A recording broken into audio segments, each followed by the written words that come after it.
मैं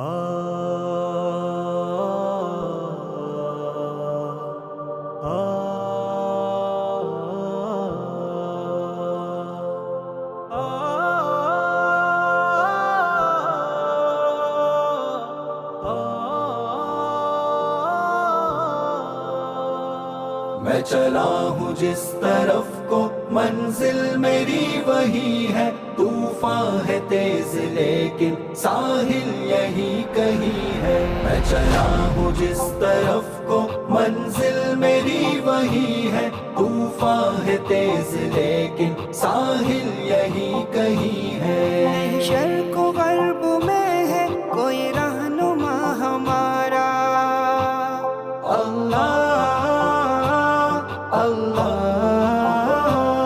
नहीं शर्क़ व ग़र्ब में है कोई रहनुमा हमारा। सिर्फ एक इलाह वाहिद कोई दूसरा नहीं है, तूफ़ान है तेज़ लेकिन साहिल यही कहीं है। मैं चला हूँ जिस तरफ को मंजिल मेरी वही है, तूफान है तेज लेकिन साहिल यही कहीं है। मैं चला हूँ जिस तरफ को मंजिल मेरी वही है, तूफान है तेज लेकिन साहिल यही कहीं है। रास्ते पे अंबिया के चलना जो मैंने चाहा, अल्लाह अल्लाह रास्ते पे अंबिया के चलना जो मैंने चाहा है। रुकावटे तो बेहम आसानियाँ नहीं है, तूफान है तेज लेकिन साहिल यही कहीं है। मैं चला हूँ जिस तरफ को मंजिल मेरी वही है, तूफान है तेज लेकिन साहिल మొత్తం यही కూడా कहीं है। ఈరోజు హాజరయ్యేటటువంటి కార్యకర్తలు యాక్టివ్ మెంబర్స్ అని మనం పేరు చెప్పాం. తెలుగులో దాన్ని చురుకైన కార్యకర్తలు. మనం చురుకైన కార్యకర్తలకి వర్క్షాప్ నిర్వహణ కోసం ఈ సమావేశాన్ని ఏర్పాటు చేశాం. మరి ముస్లిం ఐక్య సంఘం గత 3 సంవత్సరాల నుంచి వివిధ ధార్మిక సామాజిక సేవా కార్యక్రమాల్ని నిర్వహిస్తూ ఉంది. వాటిని మరింత విస్తృతంగా మన ముస్లిం సోదరుల వద్దకు చేర్చేటటువంటి గురుతరమైన బాధ్యత ఈ చురుకైన కార్యకర్తల మీద ఉన్నది. మరి వీరి బాధ్యతలు నాయకత్వ లక్షణాలను అలవాటు చేసుకోవటం, సమాజంతో స్నేహ సంబంధాల్ని ఏర్పాటు చేసుకోవటం, మరి సమాజంతో ఎలా మెలగాలి, సమాజానికి ఏ విధమైన సేవని అందించాలి, ముఖ్యంగా ఈ సంఘంలో పనిచేసేటువంటి నాయకులు కానీ కార్యకర్తలు కానీ ఎవరు కూడా లాభాపేక్ష లేకుండా స్వచ్ఛందంగా ముస్లిం సమాజానికి సేవ అందించడం కోసం ముందుకు వచ్చినటువంటి కార్యకర్తలు, వారందరికీ కూడా ముస్లిం ఐక్య సంఘం తరపున ధన్యవాదాలు తెలియజేస్తూ, మరి ఈనాటి ఈ సమావేశానికి అధ్యక్షత వహించవలసిందిగా ముస్లిం ఐక్య సంఘం తెలంగాణ రాష్ట్ర అధ్యక్షులు మౌలానా షేక్ ముజాహిద్ ఇషాతి గారిని వేదిక మీదకి రావాల్సిందిగా ఆహ్వానిస్తా ఉన్నాను. అదేవిధంగా ప్రత్యక్షంగా వినేటటువంటి అవకాశం మనకి కల్పించినందుకు ముస్లిం ఐక్య సంఘం వారికి మనం ప్రత్యేకంగా ధన్యవాదాలు తెలుపుకోవాలి. ఎందుకంటే ఇవాళ వచ్చేటువంటి అతిథులు మామూలు అతిథులు కాదు. ఈ యొక్క సందేశాన్ని మనం వినాలంటే చాలా మనం అదృష్టం చేసుకోవాలి. ఎందుకంటే వీరు కూడా అనేక సంఘ కార్యక్రమాలు ముస్లింల అభ్యున్నతి కోసం పాటుపడుతున్నటువంటి వ్యక్తులే, స్వార్థం కోసం కాదు. మన ముస్లిం సమాజంలో దీన్ని అభివృద్ధి పరచాలి, ఇమాన్ని బలపరచాలి అనే ఉద్దేశం చాలా సుదూర ప్రాంతం నుంచి ప్రముఖ వ్యక్తులు వస్తున్నారు సందేశం ఇవ్వటానికి. ఈ సందేశం వినేటటువంటి అవకాశం మనకి మళ్ళీ మళ్ళీ రాదు. దీన్ని శ్రద్ధగా విని మనం ఆచరించాలి. మనం ఏ విధంగా, ఎందుకంటే రేపొద్దున సమాజంలో వెళ్ళి మనం పని చేయాల్సి ఉంది. ఆ పని చేయాలి అంటే వీరి యొక్క ప్రసంగాల్ని మనం తప్పకుండా శ్రద్ధగా మనం వినాల్సి ఉంది. आज के हमारे मेहमान जनाब मुफ्ती इरफान अहमद सिद्दीकी साहब, उस्ताद हदीस इदारा अशरफुल उलूम हैदराबाद स्टेज पर आ चुके हैं. उन्हें तहे दिल से इस्तकबाल करते हैं. और उनके साथ मौलाना एहसान अहमद सिद्दीकी साहब, इन्हें भी स्टेज पर तशरीफ ला चुके हैं. इनको भी तहे दिल से इस्तकबाल करते हैं. మరియు మరి మధిర మండల కమిటీ అధ్యక్షులు షేక్ గాలిబ్ సాహెబ్ గారిని వేదిక మీదకి రావాల్సిందిగా కోరుతా ఉన్నాను. తర్వాత ఉపాధ్యక్షులు, మధిర మండలం ఉపాధ్యక్షులు, వీరిని కూడా వేదిక మీదకి రావాల్సిందిగా కోరుతా ఉన్నాను. మధిర మండల ప్రధాన కార్యదర్శి, వీరిని కూడా వేదిక మీదకి రావాల్సిందిగా కోరుతా ఉన్నాను. తర్వాత ఎరుపాలెం మండలం ముస్లిం ఐక్య సంఘం అధ్యక్షులు షేక్ బాసిత్ అలీ గారిని వేదిక మీదకి రావాల్సిందిగా కోరుతా ఉన్నాను. అదేవిధంగా ప్రధాన కార్యదర్శి షేక్ మొహమ్మద్ రఫీ గారిని వేదిక మీదకి రావాల్సిందిగా కోరుతా ఉన్నాను. ఎరుపాలెం మండలం ఉపాధ్యక్షుల్ని కూడా వేదిక మీదకి రావాల్సిందిగా కోరుతా ఉన్నాను. ముస్లిం ఐక్య సంఘం బోనకల్ మండలం అధ్యక్షులు షేక్ మహబూబ్ పాషా గారిని వేదిక మీదకి రావాల్సిందిగా కోరుతా ఉన్నాను. ఉపాధ్యక్షులు, బోనకల్ మండలం ఉపాధ్యక్షులు, వారిని కూడా వేదిక మీదకి రావాల్సిందిగా కోరుతా ఉన్నాను. బోనకల్ మండలం ప్రధాన కార్యదర్శి, వారిని కూడా వేదిక మీదకి రావాల్సిందిగా కోరుతా ఉన్నాను. ముస్లిం ఐక్య సంఘం ముదిగొండ మండలం అధ్యక్షులు పఠాన్ మస్తాన్ గారిని వేదిక మీదకి రావాల్సిందిగా కోరుతా ఉన్నాను. అదేవిధంగా ఉపాధ్యక్షులు అబ్దుల్ రెహమాన్ గారు, వారిని కూడా వేదిక మీదకి రావాల్సిందిగా కోరుతా ఉన్నాను. ప్రధాన కార్యదర్శి కూడా వేదిక మీద రావాల్సిందిగా కోరుతున్నాను. చింతకాని మండలం అధ్యక్షులు, ఉపాధ్యక్షులు, ప్రధాన కార్యదర్శి వారు వచ్చి ఉంటే వేదిక మీదకి రావాల్సిందిగా కోరుతా ఉన్నాను. అదేవిధంగా సెంట్రల్ కమిటీ సభ్యులు షేక్ జానిమియా గారిని వేదిక మీదకి రావాల్సిందిగా కోరుతా ఉన్నాను. అలాగే సెంట్రల్ కమిటీ సభ్యులు షేక్ మదార్ సాబ్ గారిని వేదిక మీదకి రావాల్సిందిగా కోరుతా ఉన్నాను. అలాగే ఎరుపాలెం మండలం షేక్ హుసేన్ సాహెబ్ గారు, వారిని కూడా వేదిక మీదకి రావాల్సిందిగా కోరుతా ఉన్నాను.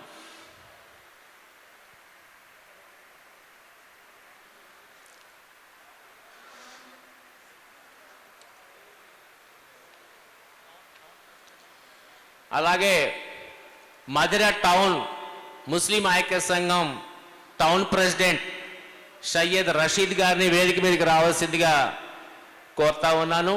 ఉపాధ్యక్షుని కూడా వేదిక మీదకి రావాల్సిందిగా కోరుతా ఉన్నాను. मोहतरम दोस्तों, हर बार बरकत महफिल का आगाज कुरान शरीफ से किया जाता है। अब मैं अदब व एहतराम के साथ दावत देता हूं जनाब हाफिज शेख उस्मान साहब को तशरीफ लाकर कुरान शरीफ की तिलावत फरमाए।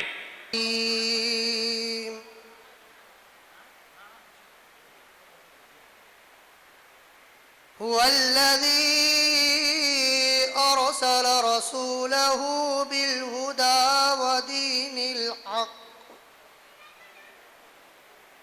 ودين الحق ليظهره على الدين كله وكفى بالله شهيدا.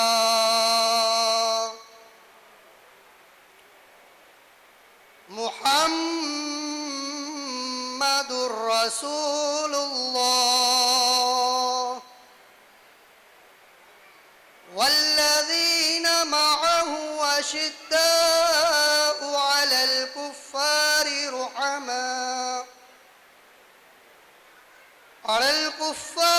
رحماء بينهم تراهم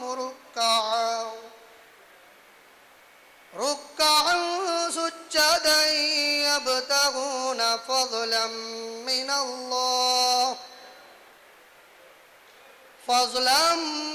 الله ورضوانا. سيماهم في وجوههم من أثر السجود ذلك مثلهم في التوراة ومثلهم في الإنجيل كزرع أخرج شطأه فآزره فاستغلظ فاستوى على سوقه يعجب الزراع ليغيظ بهم الكفار. وعد الله الذين آمنوا وعملوا الصالحات لهم مغفرة وأجرا عظيما. صدق الله العظيم. మరి ముఖ్య అతిథులందరూ వచ్చి ఉన్నారు. ఏదో మరి సామెత చెప్పినట్టు ఉండూరు వాడికి బండి అన్నదట. ఎందుకంటే లోకలే కాబట్టి పోదాంలే అని అనుకుంటాడు.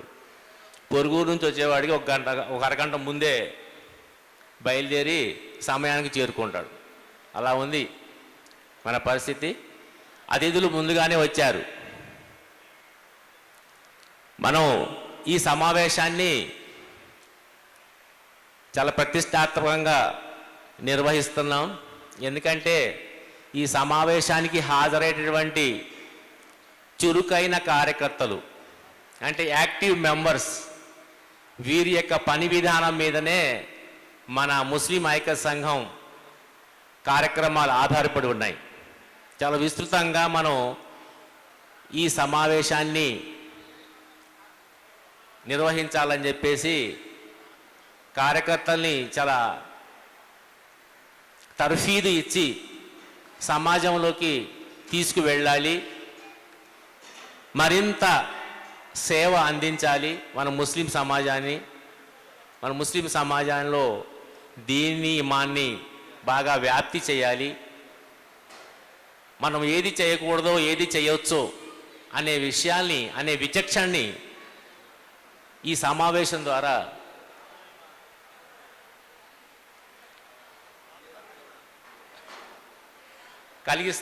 కలిగించే ఉద్దేశంతో దీన్ని ఏర్పాటు చేయడం జరిగింది. देखोगे जमाना भूल जाओगे, अगर तैबा को जाओगे तो आना भूल जाओगे। अस्सलामु अलैकुम व रहमतुल्लाहि व बरकातुहू। శుక్రియా. ఇప్పుడు ముస్లిం ఐక్య సంఘం మన ముఖ్య వక్త గారు మాట్లాడడానికి ముందు ముస్లిం ఐక్య సంఘం గురించి కొత్త సభ్యులు ఎవరైనా ఉంటే వాళ్ళ అవగాహన కోసం చిన్న పరిచయం. ముస్లిం ఐక్య సంఘం అనేది ఏర్పాటు మనం దివ్య ఖురాన్ హదీసుల వెలుగులో వాటి యొక్క మార్గదర్శకత్వంలో మన ముస్లిం సమాజంలో దీన్ని అభివృద్ధి పరచడం, ఇమాన్ని బలపరచడం కోసం రాజకీయాలకు అతీతంగా, జమాతులకు అతీతంగా ముస్లింల ఐక్యత, శాంతి, సామాజిక సేవ, రాజ్యాంగ హక్కుల సాధన, నాయకత్వ నిర్మాణం కోసం ముస్లిం సమాజంలో చైతన్యాన్ని, సమర్థవంతమైన ప్రజా ప్రాతినిధ్యం ఏర్పాటు కొరకు మౌలానా షేక్ ముజాహిద్ ఇషాతి ముస్లిం ఐక్య సంఘం రాష్ట్ర అధ్యక్షులు, అదేవిధంగా షేక్ హుసేన్ సాహెబ్ ఉపాధ్యక్షులు, వీరి నాయకత్వంలో ముస్లిం ఐక్య సంఘం 29/10/2023న గొప్ప ప్రారంభం చేసుకున్నాం మనం. ఈ విషయం మీ అందరికీ తెలుసు. అయితే ఏ లక్ష్యాలతోటి మనం ఈ సంఘాన్ని స్థాపించుకున్నాం, మనం సాధించాల్సినటువంటి లక్ష్యాలు ఏంటంటే అని ఒకసారి చూసినట్లయితే, ముఖ్యంగా ముస్లింలు ఇవాళ ఐకమత్యం కొరవడింది ముస్లిం సమాజంలో. అదేవిధంగా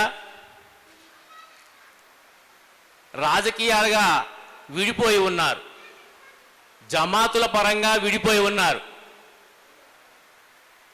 ఒకరికి ఆపద వస్తే మరొకడు తోడు ఉండేటటువంటి, సహాయాన్ని అందించేటువంటి పరిస్థితి లేదు.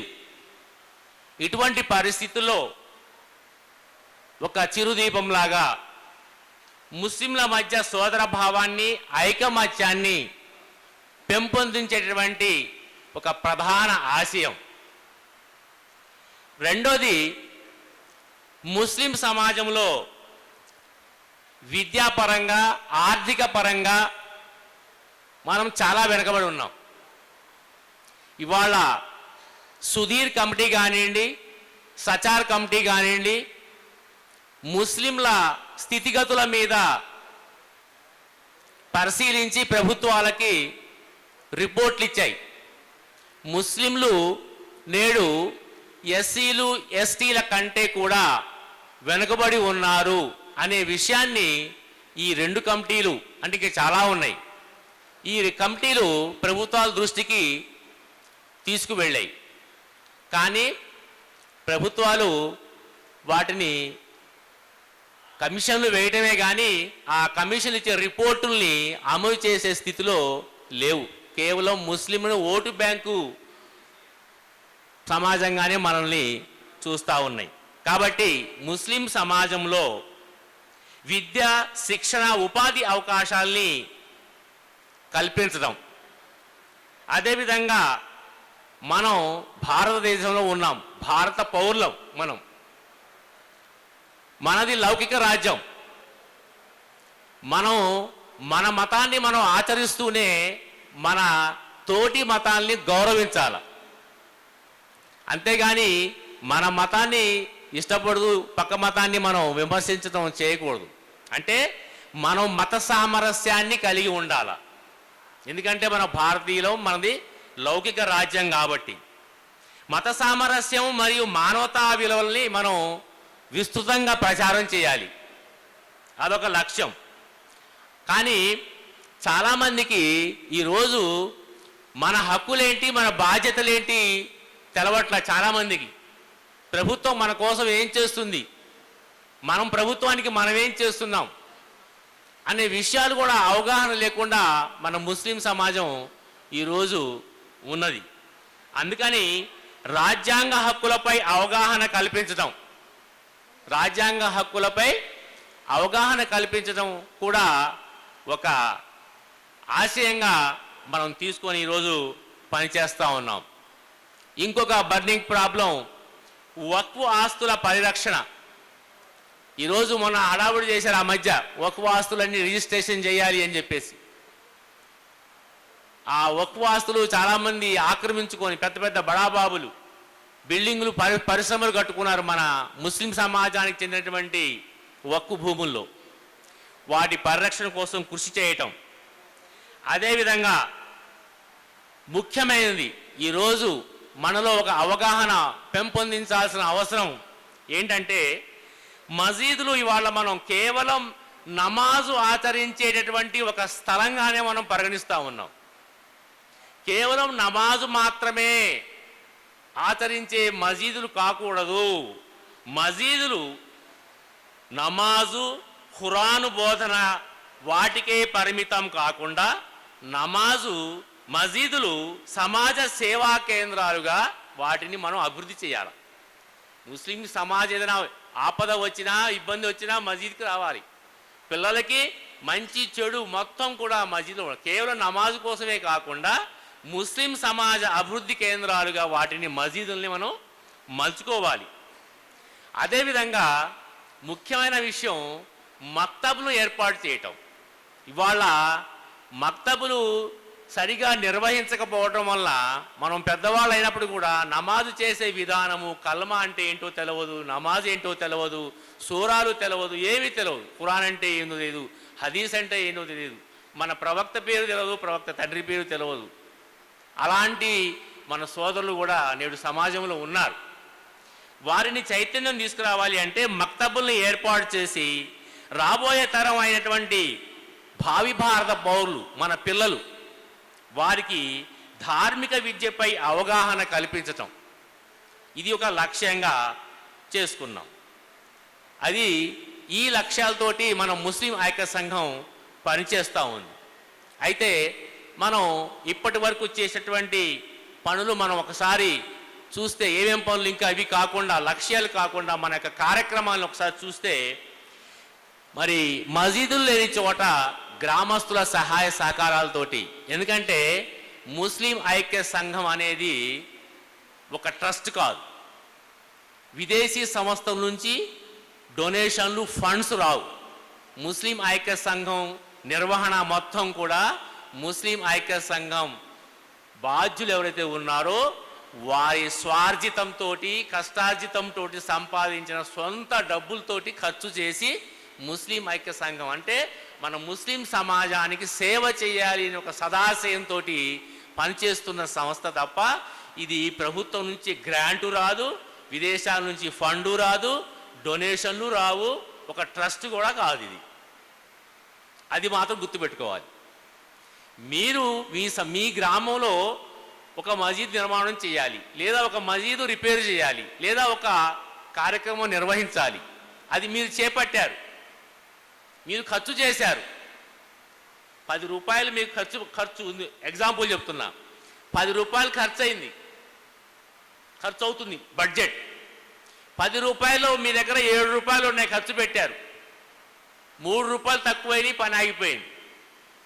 అటువంటి పరిస్థితిలో మీరు ముస్లిం ఐక్య సంఘాన్ని అప్రోచ్ అయితే ముస్లిం ఐక్య సంఘం ఆ బాధ్యతను తీసుకొని ఆ పనిని పూర్తి చేసే బాధ్యత ముస్లిం ఐక్య సంఘం తీసుకుంటుంది. ఆ రకంగా ముస్లిం ఐక్య సంఘం మసీదులు లేని చోట మసీదులు నిర్మాణం చేస్తుంది.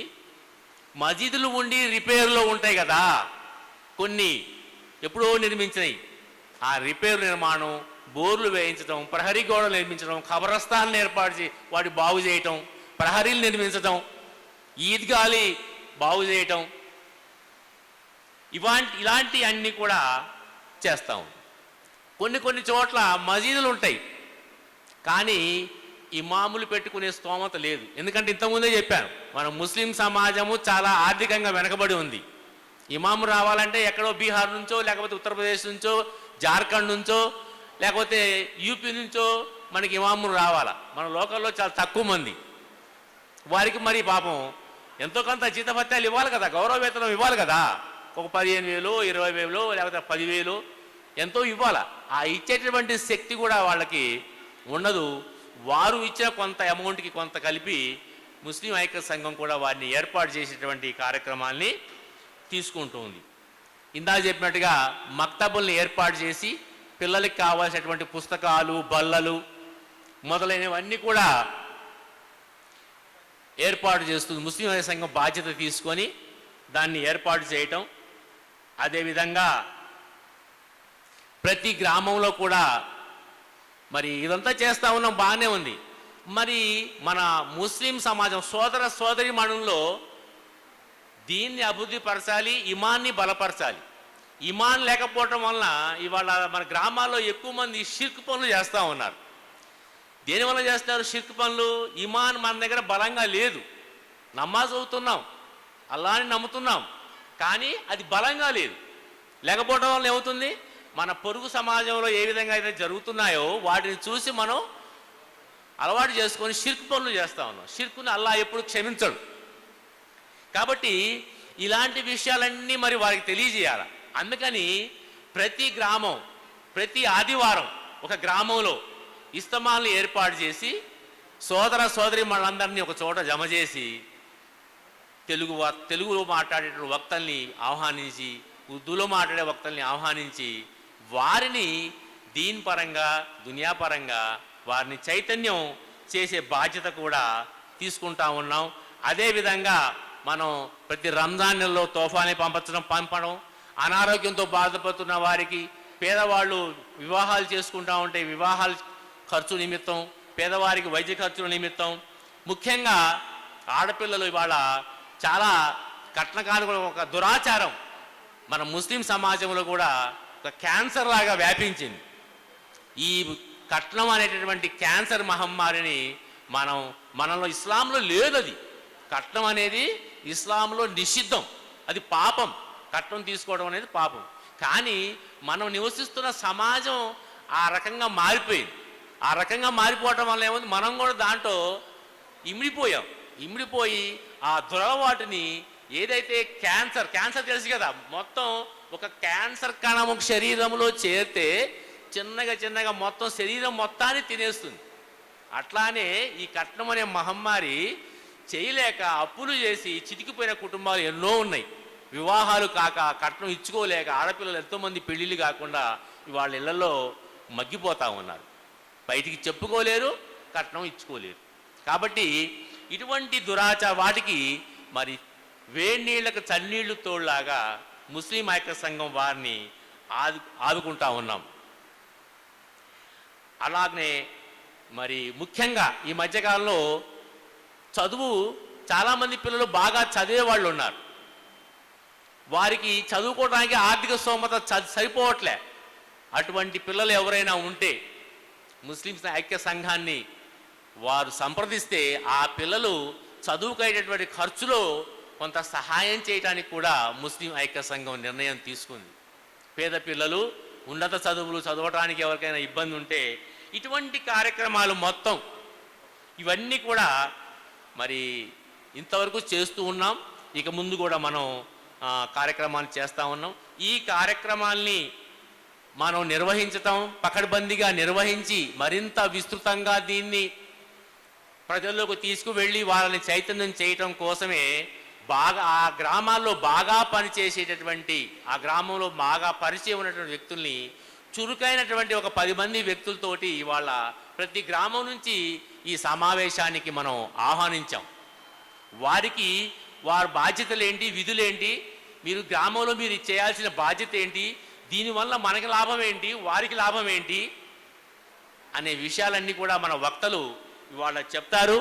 కాబట్టి ఈ సమావేశాన్ని అయిపోయేంత వరకు కూడా దయచేసి నిశ్శబ్దంగా ఉండి డిసిప్లిన్ని పాటించి చేయాలి.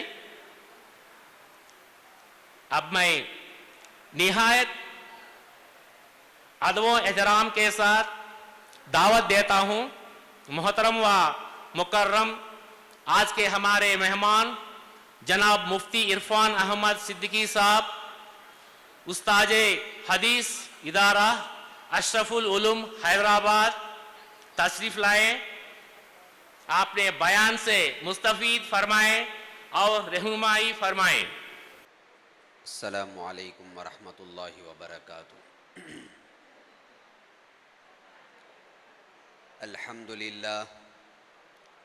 अल्हम्दुलिल्लाह नहमदुहु व नस्तईनुहु व नस्तगफिरुहु व नु'मिनु बिही व नतवक्कलु अलैहि व नऊज़ु बिल्लाहि मिन शुरूरि अनफुसिना व मिन सय्यिआति अअमालिना मन यहदिहिल्लाहु फला मुज़िल्ल लहु व मन युज़लिल्हु फला हादिय लहु ونشهد أن لا إله إلا الله وحده لا شريك له ونشهد أن سيدنا ونبينا ومولانا محمدا عبده ورسوله أما بعد أعوذ بالله من الشيطان الرجيم بسم الله الرحمن الرحيم أم كنتم شهداء إذ حضر يعقوب الموت إذ قال لبنيه ما تعبدون من بعدي قالوا نعبد إلهك وإله آبائك إبراهيم وإسماعيل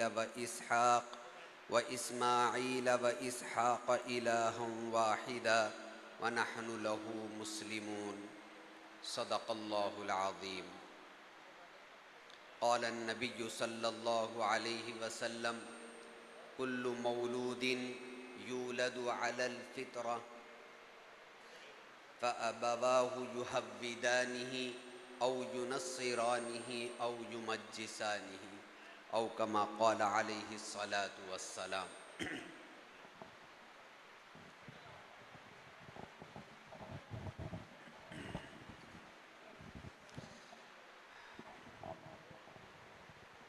محترم بزرگوں اور دوستوں، آج کا یہ آپ لوگوں کا پروگرام نہایت ہی اہم پروگرام ہے. اس پروگرام کے تحت میں جہاں دوسری ملی باتوں کو بیان کرنے کے لیے دوسرے مہمان آپ کے درمیان تشریف لائیں گے، وہیں پر مجھ ناچیز کو مکاتب کی اہمیت اور مکاتب کی ضرورت سے متعلق کچھ لب کشائی کرنے کا حکم دیا گیا ہے. آپ حضرات اگرچہ کہ میری زبان سے زیادہ واقف نہیں ہوں گے، آپ حضرات زیادہ تر تیلگو بولنے والے، تیلگو سننے والے، تیلگو ماحول میں رہنے والے،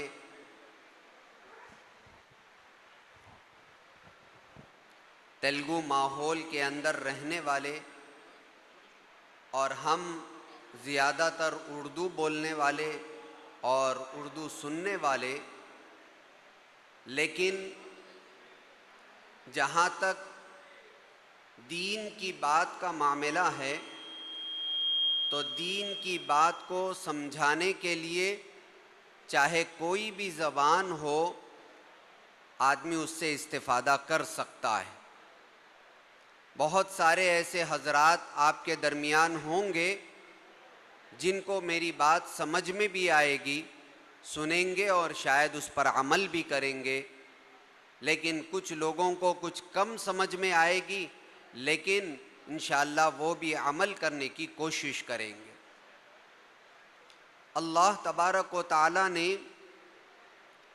انسان کو بنا کر کے بیکار نہیں چھوڑا ہے۔ انسان کو اللہ تبارک و تعالیٰ نے ایک مقصد کے تحت اس دنیا کے اندر بھیجا ہے۔ بیکار تو اللہ تعالیٰ نے جانوروں کو بھی نہیں پیدا کیا، چرند و پرند کو بھی بیکار کے پیدا نہیں کیا، درخت اور جمادات اور نباتات کو بھی اللہ تعالیٰ نے بیکار کے پیدا نہیں کیا، یہاں تک کہ کیڑے مکوڑوں کو بھی اللہ تعالیٰ نے اس دنیا کے اندر بیکار پیدا نہیں کیا ہے۔ چہ جائے کہ انسان کو جو اشرف المخلوقات ہے، تمام مخلوقات میں سب سے معظم اور مکرم مخلوق ہے اور باعزت اور مقام کے اعتبار سے بلند ترین مقام رکھنے والی مخلوق ہے، اس کو اللہ تبارک و تعالی کیسے بیکار کے پیدا فرماتے ہیں؟ تو انسان کو اللہ تعالیٰ نے ایک مقصد کے تحت پیدا فرمایا ہے۔ اس کے بارے میں اللہ تعالیٰ نے قرآن مجید کے اندر صاف اور واضح الفاظ کے اندر فرما دیا کہ وَمَا خَلَقْتُ الْجِنَّ وَالْإِنسَ إِلَّا لِيَعْبُدُونَ، کہ ہم جنات اور انسان کو نہیں پیدا کرے ہیں مگر صرف اور صرف اپنی عبادت کے لیے۔ یہ مقصد کو بیان کیا اللہ تعالیٰ نے، انسان کے مقصد کو بیان کیا ہے، اور اللہ تعالیٰ نے اپنا یہ کلی اصول بیان کر دیا کہ ہم نے اس دنیا کے اندر انسان کو جو بنایا تو وہ صرف اور صرف اپنی عبادت کے لیے بنایا ہے۔ اب اس کے ساتھ ساتھ اس کی ضروریات جو کچھ لگی ہوئی ہیں، وہ اپنی ضروریات کو کرنے کے لیے کچھ کوششیں کر سکتا ہے، اپنی ضروریات کو مکمل کرنے کے لیے وہ کچھ بھاگ دوڑ کر سکتا ہے، لیکن اس کو اللہ تعالیٰ نے مقصد بنا کر کے پیش نہیں کیا، اس کو اللہ تعالیٰ نے ایک ضرورت کے تحت میں بیان کیا ہے، مقصد بیان نہیں کیا ہے۔ مقصد اللہ تعالیٰ نے اپنی عبادت اور اللہ تعالیٰ کے ساتھ کسی کو شریک نہ کرنا اور توحید و رسالت، اللہ تعالیٰ نے یہ اصل مقصد بیان کیا ہے انسان کا اس دنیا میں بھیجنے کا۔ اور جب اللہ تعالیٰ نے دنیا کے اندر انسان کو اس مقصد کے لیے بھیجا ہے تو اب اس مقصد کو پورا کرنے کے لیے ہر ایک کو جو اس دنیا کے اندر ہیں، خاص طور سے وہ مسلمان جو اللہ رب العزت پر ایمان لائے ہوئے ہیں، اللہ تبارک و تعالیٰ کو ایک مانتا ہے، اللہ کے نبی کو اپنا آخری رسول مانتا ہے، اس کو چاہیے کہ وہ اللہ کے مقصد کو پورا کرنے کی بھرپور کوشش کرے، بلکہ کوشش ہی نہیں بلکہ اپنے اوپر فرض عین اور ضروری سمجھ کر کے کرنا ہے کہ اللہ کی عبادت کس طریقے پر کی جائے، اور دنیا کے اندر مقصد جو لے کر کے ایک انسان اور ایک مسلمان اور ایک مومن بندہ آیا ہے، اس کے لیے وہ مقصد کیسے پورا ہوگا۔ اس کے واسطے ہر ایک اپنی اپنی اعتبار سے کوششیں کر رہا ہے، ہر تنظیم اپنی کوشش کر رہی ہے۔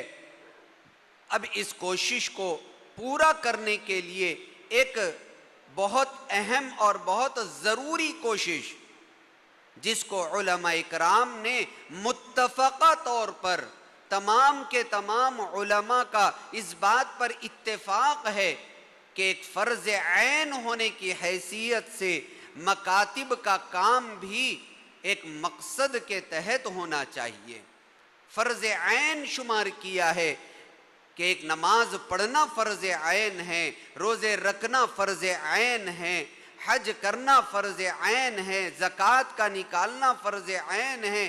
ایسے ہی علماء نے متفقہ طور پر اس بات کو بیان کیا کہ مکاتب و مدارس کی ضرورت اب آج کل کے زمانے کے اعتبار سے فرض عین شمار کی گئی ہے۔ ملت کے اور مسلمانوں کے بچوں کے ایمان کی حفاظت، یہ ہمارے اوپر ہمارا فریضہ ہے کہ ہم اپنے نسل کے ایمان کی حفاظت کریں۔ ہم اپنا بچپن، ہم آج بڑے ہو کر کے موجود ہیں اس دنیا کے اندر، لیکن جب ہم بچے تھے تو اس وقت میں وہ حالات نہیں تھے، وہ مسائل نہیں تھے، اور وہ جو ہے دین کے لٹیرے نہیں تھے جو ہمارے دین کو کھا جاتے ہوں، ہمارے ایمان کے اوپر حملہ کرنے والے تھے۔ ایسے حالات اس زمانے میں نہیں تھے، اگر تھے بھی تو اتنے زیادہ پاورفل نہیں تھے۔ اس وجہ سے ہم تو اپنے ماں باپ سے دین کو سیکھ کر کے، ایمان کو سیکھ کر کے بڑے ہوتے چلے گئے۔ ہم نے مساجد کے اندر قرآن مجید پڑھا، ہم نے مساجد کے اندر مکاتب سے واسطہ رکھ کر کے کچھ نہ کچھ علم حاصل کر لیا، دین ہمارے اندر موجود ہیں۔ لیکن میرے دوستو، آج جو حالات نئی نسل کے ہیں، ان حالات کی طرف ہماری توجہ نہیں ہے۔ ہم نے صرف اور صرف مقصد اپنے بچوں کا جو بنایا ہے، وہ اپنے بچوں کے دنیاوی فیوچر کا بنایا ہے، آخرت اور وہاں کا، اور جو آخرت ہمارا فیوچر ہے اس فیوچر کو ہم نے مقصد نہیں بنایا ہے۔ یہود و نصارہ نے اور ایسے ہی جو دشمن اسلام دشمن تنظیمیں ہیں، انہوں نے مسلمانوں کو اور اس کی نسل کو تباہ و برباد کرنے کے لیے جو کچھ کوششیں انہوں نے کی ہے، ہم ان کی کوششوں کے اوپر پورے اترتے ہوئے چلے جا رہے ہیں۔ اپنے بچوں کے ایمان کی حفاظت کے لیے ذرا برابر بھی ہمارے اندر جو جذبہ ہونا چاہیے وہ جذبہ نہیں ہے۔ ہم ذرا پلٹ کر کے اپنے ماضی میں اور اپنے پیچھے دیکھ لیں کہ ہمارے ماں باپ اگر ہم کو دین نہ سکھاتے تو آج ہمارے اوپر یہ ٹوپی بھی نہیں ہوتی۔ آج اگر ہمارے ماں باپ ہم کو پیچھے کچھ مکاتب میں بھیج کر کے دین کی کچھ باتیں نہ سکھلاتے تو آج ہم نماز پڑھنے کے قابل نہ ہوتے، آج ہم الحم کا سورہ پڑھنے کے قابل نہ ہوتے۔ انہوں نے ہمارے اوپر محنت کی، ہمارے بڑوں نے، ہمارے باپ داداؤں نے، ہمارے پہلے کے بزرگوں نے جو ہمارے اوپر محنت کی، اور انہوں نے مکاتب کو قائم کر کے یا تو گھر کے اندر دین کی تعلیم دلائی یا پھر مساجد کے اندر مکاتب کو قائم کر کے ہمارے لیے دین کا جو راستہ بنایا ہے، اس راستے کی وجہ سے آج ہمارے اندر کچھ دین باقی ہے۔ لیکن ہم آج کیا کر رہے ہیں؟ ہمارے سے ہماری اولاد تک دین کو پہنچنے کے لیے ہم نے کیا راستہ اختیار کیا ہے؟ ہم نے اس کے اوپر غور و فکر نہیں کیا ہے۔ حالانکہ ہمارے اندر تو دین کا کوئی ادنا سا معاملہ ہوگا، تھوڑا سا دین ہمارے اندر موجود ہے۔ اللہ تبارک و تعالیٰ نے قرآن مجید کے اندر انبیاء اکرام کی اولاد کے بارے میں فرمایا۔ حضرت یعقوب علیہ السلام، حضرت یعقوب علیہ السلام کے واقعے کو بیان کرتے ہوئے اللہ تعالیٰ نے قرآن مجید کے اندر فرمایا وَإِذْ قَالَ لِابْنِهِ، حضرت یعقوب علیہ السلام کے واقعے کو بیان کرتے ہوئے اللہ تعالیٰ نے قرآن مجید کے اندر یہ فرمایا ہے کہ یعقوب علیہ السلام کے آخری وقت جب آیا تو اس وقت میں حضرت یعقوب علیہ السلام نے اپنے بیٹوں کو جمع کر کے، اپنے پورے بیٹوں کو جمع کر کے یہ فرمایا کہ اے میری اولاد، اے میرے بیٹو، یہ بتاؤ کہ تم میرے بعد کس کی عبادت کرو گے؟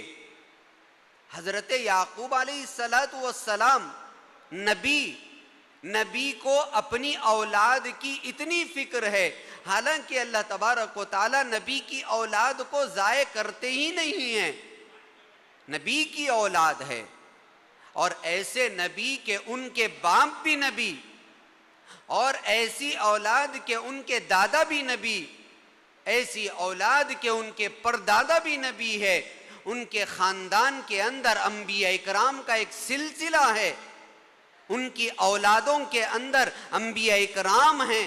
حضرت یوسف علیہ السلام نبی ہیں، آگے کئی ایک انبیاء اکرام اسی نسل کے اندر موجود ہیں، لیکن اللہ تبارک و تعالیٰ نے جو واقعہ بیان کیا ہے اس سے اس بات کا پتہ چلتا ہے کہ نبی بھی جن کے خاندان کے اندر پورے انبیاء اکرام ہی انبیاء اکرام ہیں، ان کو بھی اپنی اولاد کے ایمان کی فکر تھی کہ ہمارے بعد کیا کریں گے۔ وَإِذْ قَالَ لِبَنِيهِ مَا تَعْبُدُونَ مِن بَعْدِي، اپنی اولاد سے کہہ رہے ہیں حضرت یعقوب علیہ السلام کہ اے میرے بیٹو کہ تم لوگ میرے بعد کس کی عبادت کرو گے۔ لازمی بات ہے کہ انبیاء اکرام کی اولاد کس کی عبادت کرے گی؟ اللہ کی ہی عبادت کرے گی، ایک اللہ کی عبادت ہی کرے گی۔ لیکن انہوں نے اپنی اولاد کی فکر کر کے یہ ہم کو پیغام دے دیا، ہم کو یہ بتا دیا کہ تم چاہے کتنے ہی اونچے درجے کے بن جائیں، چاہے تمہارے نسلوں کے اندر ایمان ہی ایمان ہو، تمہارے نسلوں کے اندر انبیاء اکرام کا ایک سلسلہ ہو، تمہاری نسلوں کے اندر بزرگان دین کا ایک سلسلہ ہو، لیکن پھر بھی اپنی اولاد کے ایمان سے غافل نہیں ہونا ہے۔ اتنا زیادہ اہمیت اللہ تبارک و تعالیٰ نے قرآن مجید کے اندر اپنی اولاد کے ایمان کی حفاظت کی بیان کی۔ حضرت لقمان علیہ السلام بھی بعض کے نزدیک نبی اور بعض کے نزدیک ایک بزرگ ہستی پہلے زمانے میں، پہلے انبیاء اکرام کے زمانے کے دور میں رہے ہیں، انہوں نے بھی اپنے اولاد کے ایمان کی حفاظت کرتے ہوئے اللہ تعالیٰ نے ان کے بھی اقوال کو قرآن مجید کے اندر بیان کیا۔ وَإِذْ قَالَ لُقْمَانُ لِابْنِهِ وَهُوَ يَعِظُهُ يَا بُنَيَّ لَا تُشْرِكْ بِاللَّهِ، اپنے بیٹوں کو نصیحت کرتے ہوئے فرما رہے ہیں کہ ہرگز اللہ تعالیٰ کے ساتھ شرک نہ کرنا۔ حضرت لقمان بھی اپنے بیٹوں کو جو ہے وصیت کر رہے ہیں، یعنی یہ کہ اولاد کے ایمان کی حفاظت کر رہے ہیں۔ اللہ کے نبی صلی اللہ علیہ وسلم نے بھی حدیث کے اندر فرمایا کہ اپنے اولاد کے ایمان کی حفاظت کرنا ہے اور ان کو ایک ایک چھوٹی چھوٹی بات بھی بتلانے کی ہے۔ حضرت حسن و حسین رضی اللہ تعالی عنہما میں سے ایک نے ایک کھجور کو پڑا ہوا دیکھ کر کے اٹھا کر اپنے منہ میں ڈال لیا۔ اللہ کے نبی صلی اللہ علیہ وسلم نے ان کے حلق کے اندر انگلی ڈال کر کے اس کو نکال دیا اور بتایا کہ ہمارے لیے یہ کھانا جائز نہیں ہے۔ بتایا گیا کہ تربیت کرنا ہے اپنے اولاد کی، اپنے اولاد کی تربیت یہ اہم حصہ ہے، ایک مسلمان کی ضرورت ہے، اپنے ایمان کی حفاظت ہے، نسلوں کے اندر ایمان کی حفاظت کا ذریعہ ہے۔ اس لیے میرے محترم بزرگوں اور دوستو، آپ سب ایک دانشور ہیں، ایک قوم کے بڑے لوگ ہیں، قوم کے اندر چند لوگوں کو لے کر کے چلتے ہیں، کم سے کم ایک باپ تو ہیں کہ جن کے نیچے اپنی اولاد ہے، وہ اولاد کے ایمان کی حفاظت ایک باپ اگر نہیں کرے گا تو پھر کون کر سکتا ہے؟ باپ سے زیادہ تو کوئی بھی اپنی اولاد کے فکر مند نہیں ہوتا ہے۔ ایک باپ یہ نہیں چاہتا کہ اس کی اولاد گڑھے کے اندر گر جائے۔ بچہ سائیکل لے کر کے جا رہا ہو اور معلوم ہو کہ آگے کھائی ہے اور آگے کوئی گڑھا ہے اور بچہ تیزی کے ساتھ سائیکل لے کر کے جا رہا ہو تو ہرگز بھی باپ دیکھتے ہوئے خاموش نہیں بیٹھے گا، بلکہ اس کو پکڑے گا اور روکے گا کہ بیٹا آگے گڑھا ہے، تم اتنی تیز جاؤ گے تو تمہیں گڑھا نظر نہیں آئے گا اور تم گڑھے کے اندر گر جاؤ گے۔ اس کو روکے گا اور پکڑے گا اور پیچھے کھینچے گا۔ جہنم کی آگ کے اندر آج ہماری اولاد جانے کے قریب ہے اور اس کے کنارے پر ٹھہری ہوئی ہے، بلکہ کئی ایک یہ حالت ہے کہ جہنم کے گڑھوں کے اندر پڑ چکی ہے اور ان کو جو سکھایا جا رہا ہے مشنریز اسکولوں کے اندر اور ان کے اسکولوں میں اور ان کے تربیت گاہوں کے اندر جو کچھ سکھایا جا رہا ہے، میرے دوستو ہم غافل ہیں اس سے، اپنی اولاد کے ان تمام چیزوں سے غافل ہے۔ باپ کو فرصت نہیں ہے کہ وہ آ کر کے اپنے بچے کے ایمان کے بارے میں سوال کرے، پڑھائی کے بارے میں پوچھے گا کہ آج کا ہوم ورک لکھے یا نہیں لکھے، آج کا جو اسکول کے اندر دیا ہوا سبق ہے وہ یاد کیا یا نہیں کیا، آج کا پروجیکٹ کر لیا یا نہیں کیا، یہ اولاد سے سوال کریں گے۔ ٹیوشن کو گئے تھے یا نہیں گئے تھے یہ بھی سوال کریں گے، لیکن ہرگز یہ باپ نہیں پوچھے گا کہ نماز پڑھی یا نہیں پڑھی، آج فجر ہوئی، ظہر ہوئی، عصر مغرب عشاء پڑھ کر کے بچہ سویا یا نہیں سویا ہے، یہ پوچھنا ماں باپ کا کام ختم ہو گیا ہے، اس لیے کہ ان کو دنیا دکھائی گئی ہے، صرف دنیا دکھائی جا رہی ہے، اور یہ بتایا جا رہا ہے کہ یہ خوشنما دنیا تم کو اور تمہاری اولاد کو جب ہی ملے گی جب تم اپنے اولاد کے ایمان سے ہاتھ دھو کر کے بیٹھ جاؤ گے، تبھی تم کو یہ خوشنما دنیا ملے گی، تمہیں یہ مستقبل ملے گا، تمہیں یہ ڈگریاں ملے گی، تمہیں یہ جو ہے روشن دنیا ملے گی، اور تمہیں یہ کرسیاں ملے گی اسی وقت جب کہ تم مسلمان جو ہیں وہ اپنے اولاد کے ایمان سے پیچھے ہٹ جاؤ گے۔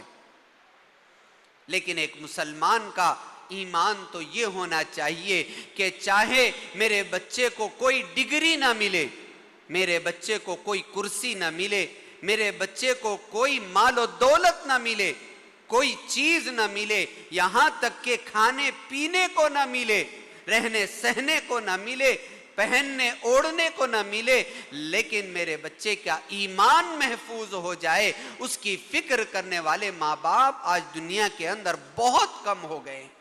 میرے دوستو اس کے فکر کرنے کی بے انتہا ضرورت ہے۔ اللہ کے نبی صلی اللہ علیہ وسلم فرما رہے ہیں کہ اللہ تعالیٰ نے تو دنیا کے اندر ہر بچے کو مسلمان اور اسلام کی فطرت پر پیدا کر دیا تھا۔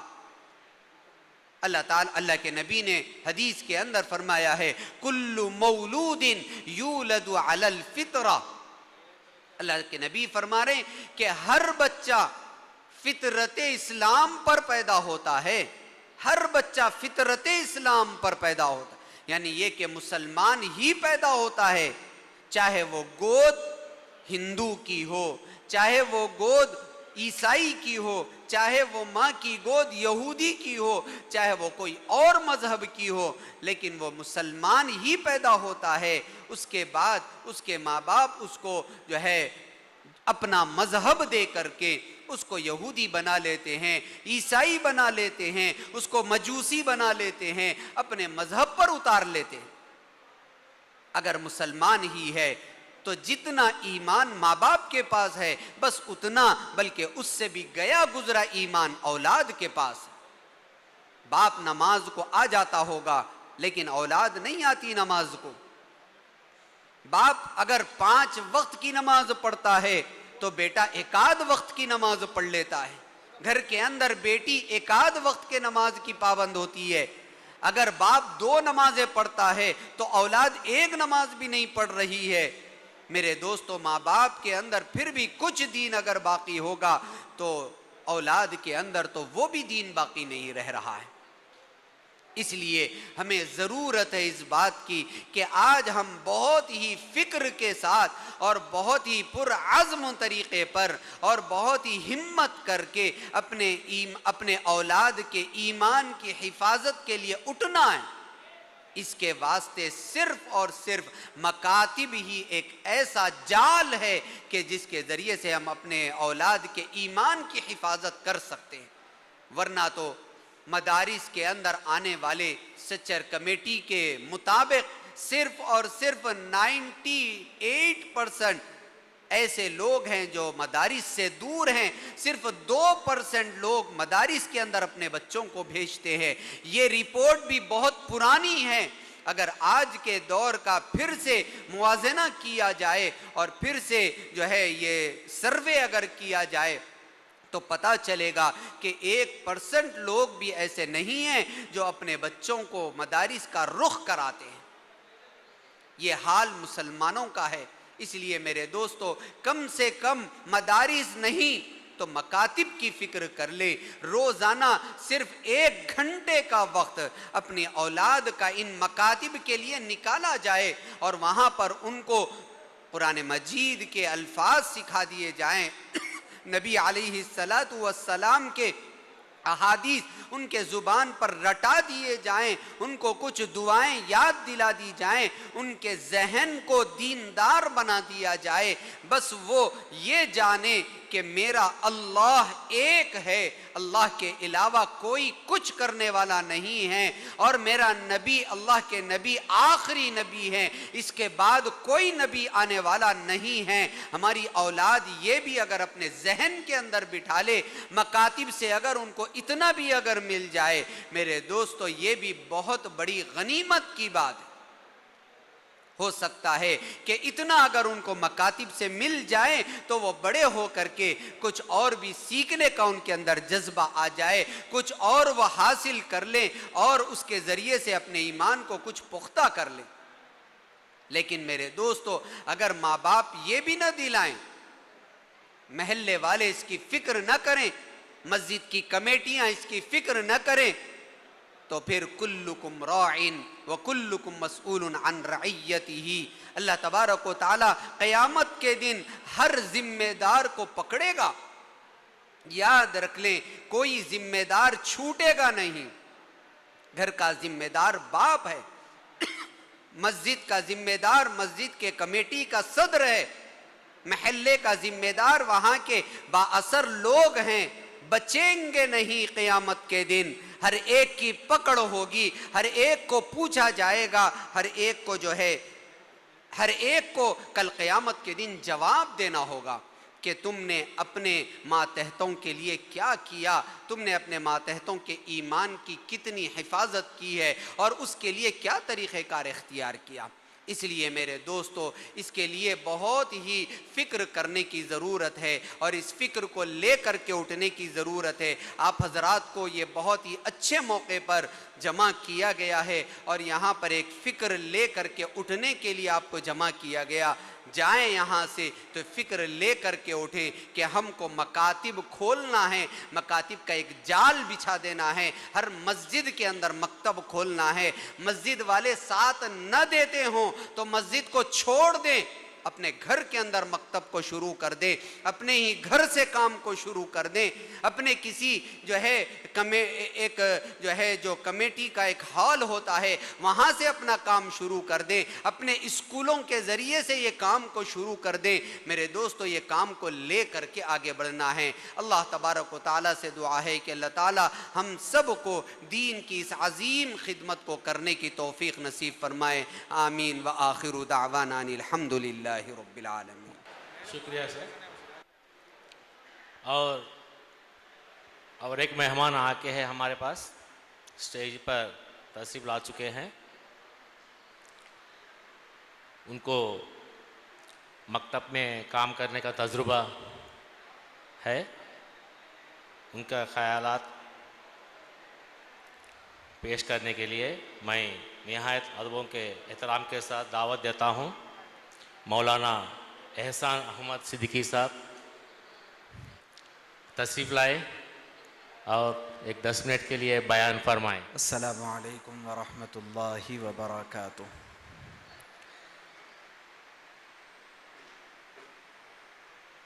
جتنی تفصیل سے بات مکتب کے سلسلے میں آنی چاہیے تھی وہ ماشاءاللہ آ چکی ہے، اور چونکہ مستقل ابھی پروگرام لمبا چلنا ہے، اس لیے میں سمجھتا ہوں کہ وہی بہت کافی ہے ہم سب کے لیے۔ بس اتنا یاد رکھنا ہے کہ اگر ہمارے بچے گھر کے پاس کی مسجد میں جا کر अरबी पढ़ते हैं तो आगे मुसलमान रह सकते हैं,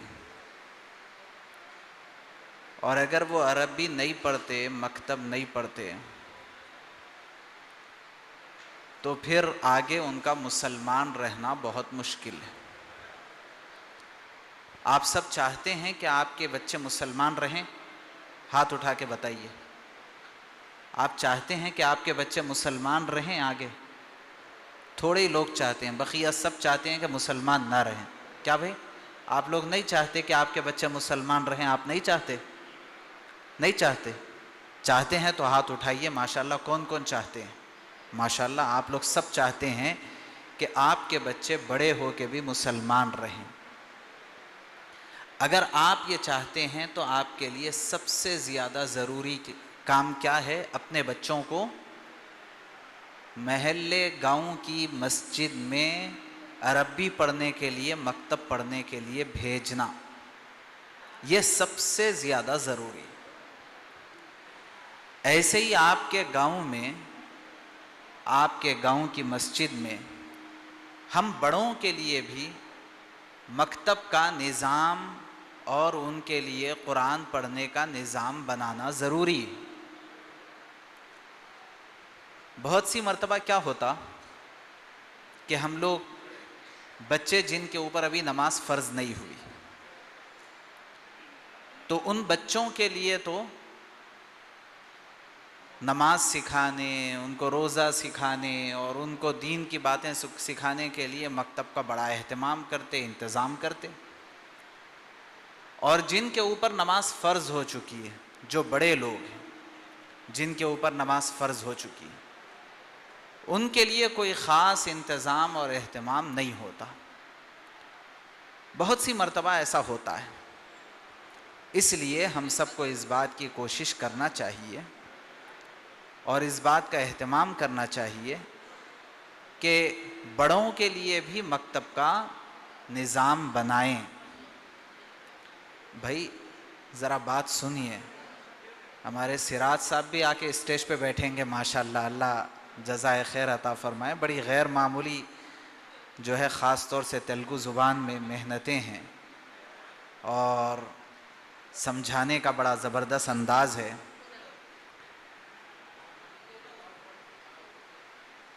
तो इस वजह से अगर आप चाहते हैं कि बच्चे आपके मुसलमान बाकी रहें तो बेहतरीन मकतब की बेहतरीन खिदमत और अपने बच्चों को वहाँ से लगाए रखें। करेंगे इंशाअल्लाह। अल्लाह हम सबको तौफीक़ अमल नसीब फ़रमाए। मैं इस मौके पर मुबारकबादी पेश करता हूँ मौलाना मुजाहिद साहब और उनकी पूरी टीम का कि इस बेहतरीन प्रोग्राम के इनेकाद करने में, मुनाकिद करने में, इसको मुनज़्ज़म करने में उन्होंने बड़ा काम किया है और बहुत मेहनत की है और पूरे गांव, देहात और मंडलों से आप सबको यहाँ पर जमा किया है। मैं मुबारकबादी पेश करते हुए अपनी जगह लेना चाहता हूँ। व आखिरु दावाना अल्हम्दुलिल्लाहि रब्बिल आलमीन। शुक्रिया। అందరూ మీరందరూ ఎవరి కోసం అయితే ఎదురు చూస్తున్నారో ఇంతసేపు, మరి మా ప్రసంగాలు అయితే సరిగా విన్నట్లుగా అనిపించట్లేదు. మీరందరూ ఆతృతగా, ఉత్సాహంగా, ఉత్సుకతతోటి ఎదురు చూస్తున్నటువంటి మన ముఖ్యమైన మరొక ముఖ్య అతిథి, పీస్ మెసేజ్ ఫౌండేషన్ హైదరాబాద్ వ్యవస్థాపక అధ్యక్షులు, YouTuber, social media influencer, motivational speaker brother Sirajur Rehman గారిని వేదిక మీదకి రావాల్సిందిగా ఆహ్వానిస్తూ కమిటీ వారు వారిని సాదరంగా వేదిక మీదకి తోడుకొని రావాల్సిందిగా కోరుతా ఉన్నారు. Welcome sir.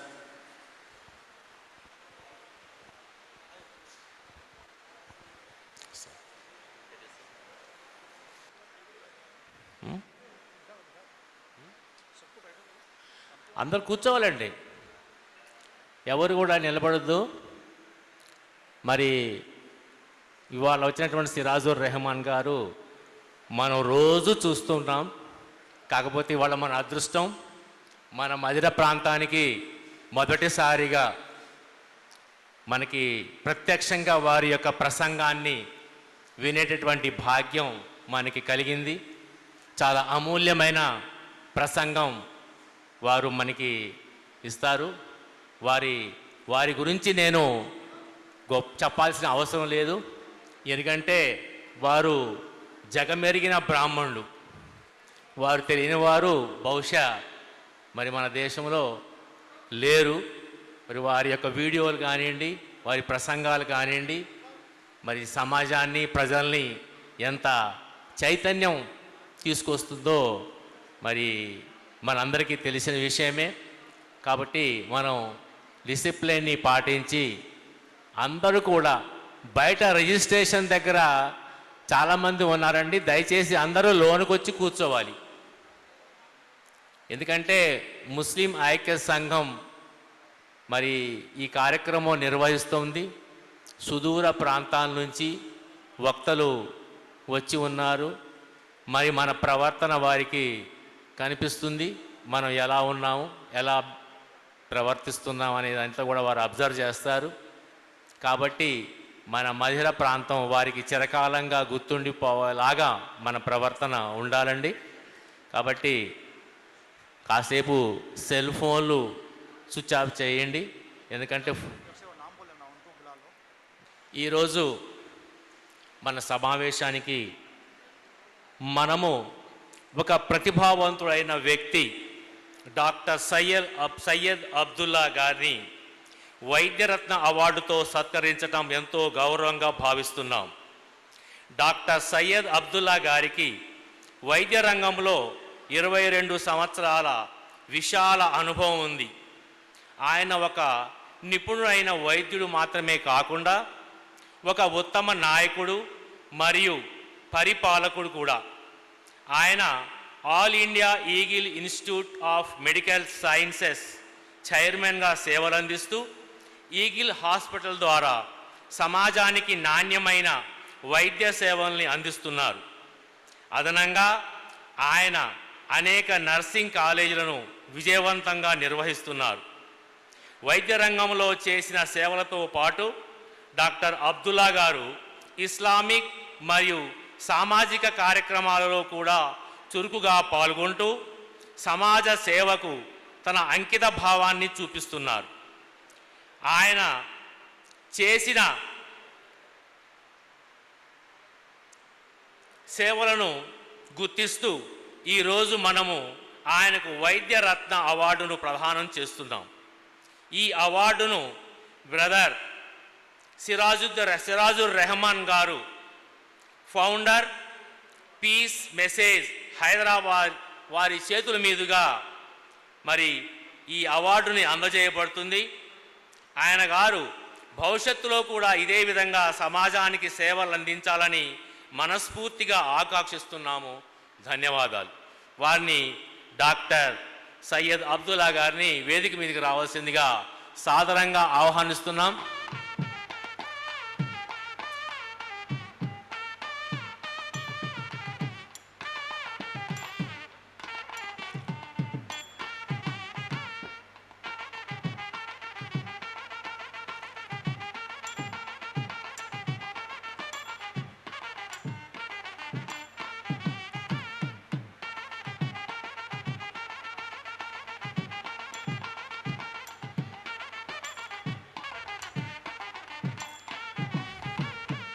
Brother Sirajur Rahman గారు శాల్వతోటి సత్కరిస్తూ ఉన్నారు డాక్టర్ సయ్యద్ అబ్దుల్లా గారిని.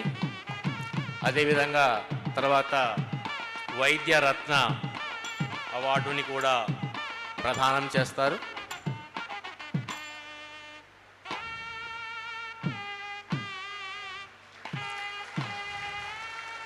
వారు మరి డాక్టర్ సయ్యద్ అబ్దుల్లా గారు ముందు ముందు మరిన్ని అవార్డులు అందుకోవాలని, సమాజానికి వారి సేవ, సమాజానికి మరింత సేవ అందించాలని కోరుకుంటున్నాం. ముస్లిం ఐక్య సంఘం తెలంగాణ వారి తరపున వారికి శుభాశీస్సులు తెలియజేస్తూ ఉన్నాం. ఇప్పుడు మనమంతరం కూడా ఎప్పుడా అని